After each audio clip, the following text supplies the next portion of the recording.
Selamat pagi, selamat siang, selamat sore, selamat malam. Apa kabar semuanya? Saya harap semuanya dalam keadaan sehat walafiat. Ketemu lagi dalam pelajaran otomatisasi tata kelola humas dan keprotokolan untuk kelas 12 OTKP, program keahlian manajemen perkantoran.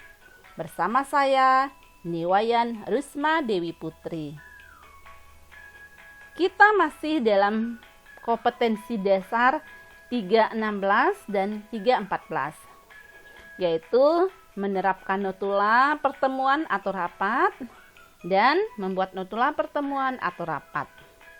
Kali ini tujuan pembelajaran kita adalah yang pertama, peserta didik mampu menguraikan cara pengiriman atau pendistribusian hasil pertemuan atau rapat. Dan yang kedua, peserta didik mampu melakukan identifikasi tata cara pengiriman atau pendistribusian hasil pertemuan atau rapat. Kita mulai belajarnya sekarang.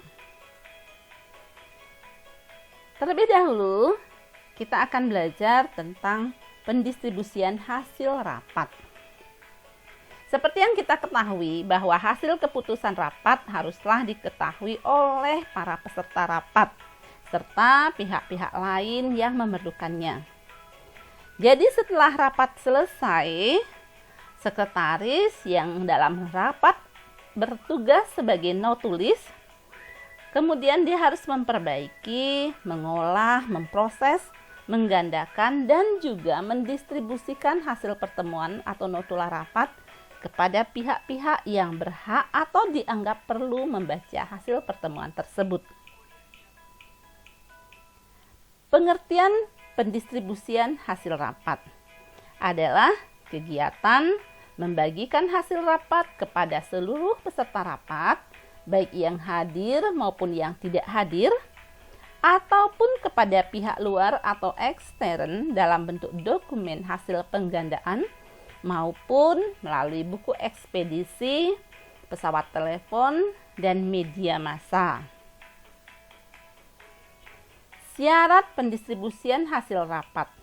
Pertama, bahasa yang digunakan harus mudah dipahami. Kedua, sesuai dengan kenyataan atau tidak dibuat-buat.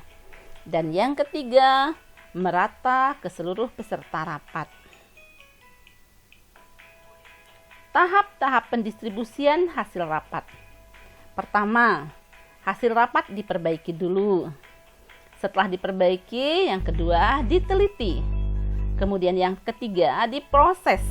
Dalam hal ini bisa diketik, setelah diketik dicetak, habis dicetak digandakan. Dan yang keempat, didistribusikan. Cara pendistribusian hasil rapat. Pertama, secara intern. Cara pendistribusian dengan dibagikan secara langsung kepada pihak-pihak yang memerlukan dengan menggunakan buku ekspedisi intern sebagai bukti bahwa yang bersangkutan telah menerima hasil pertemuan atau rapat.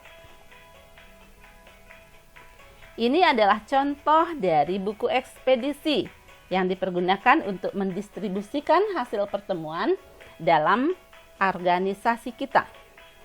Pertama, ada tanggal berapa didistribusikan. Kedua, kepada siapa, ini ditulis namanya.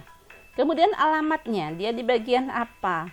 Kemudian nomor surat atau nomor dokumennya.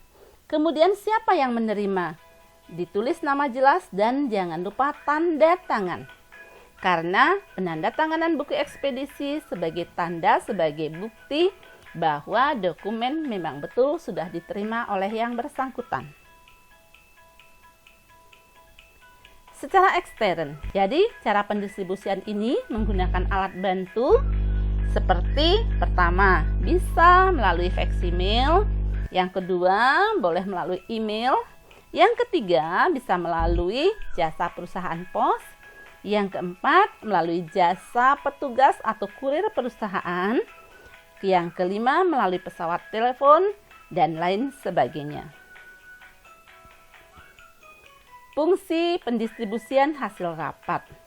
Yang pertama, agar semua peserta rapat yang hadir ataupun yang tidak hadir mengetahui secara jelas hasil rapat yang telah diadakan. Yang kedua, fungsinya sebagai bahan pertimbangan pengambilan keputusan dalam rapat yang akan diadakan selanjutnya. Fungsi yang ketiga, sebagai bukti bahwa telah diadakan rapat dalam suatu organisasi. Dan yang keempat, sebagai acuan ataupun pedoman dalam melakukan suatu kegiatan yang telah direncanakan sebelumnya. Cara pendistribusian hasil pertemuan atau rapat, jika itu dilakukan melalui jasa petugas atau kurir perusahaan, yaitu dengan dibagikan langsung oleh petugas atau kurir perusahaan kepada pihak-pihak yang memerlukan dengan menggunakan buku ekspedisi intern sebagai bukti bahwa yang bersangkutan telah menerima hasil pertemuan atau rapat. Sementara cara pendistribusian yang lain boleh melalui faksimiil. Bagaimana tata caranya? Pertama, siapkanlah dulu dokumen yang akan dikirim. Kedua, letakkan dokumen yang akan dikirim pada papan tempat pengiriman dokumen dengan posisi tulisan menghadap ke bawah dan bagian atas dokumen berada di bawah.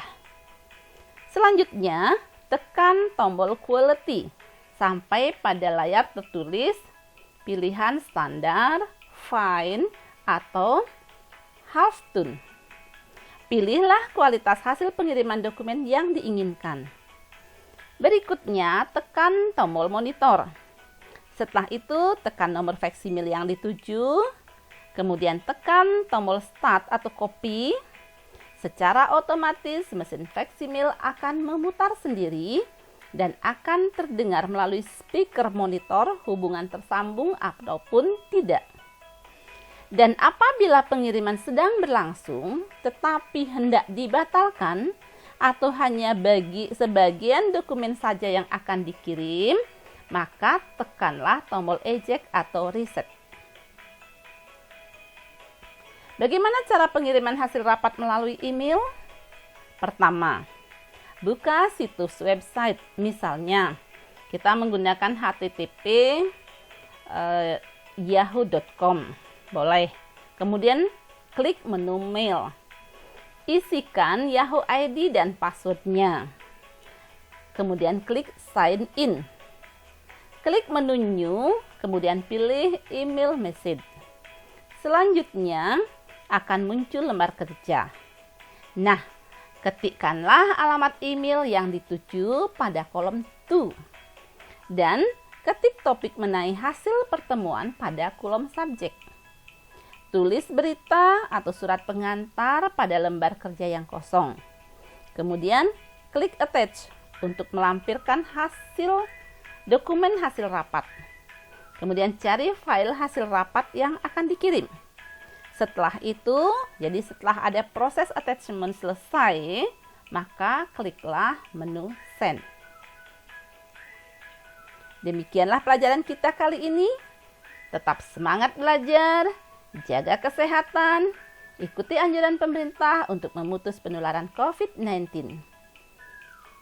Tetap di rumah saja, selalu menggunakan masker, rajin mencuci tangan dengan sabun. Terima kasih atas perhatiannya. Sampai ketemu lagi pada pelajaran kita selanjutnya. Sampai jumpa.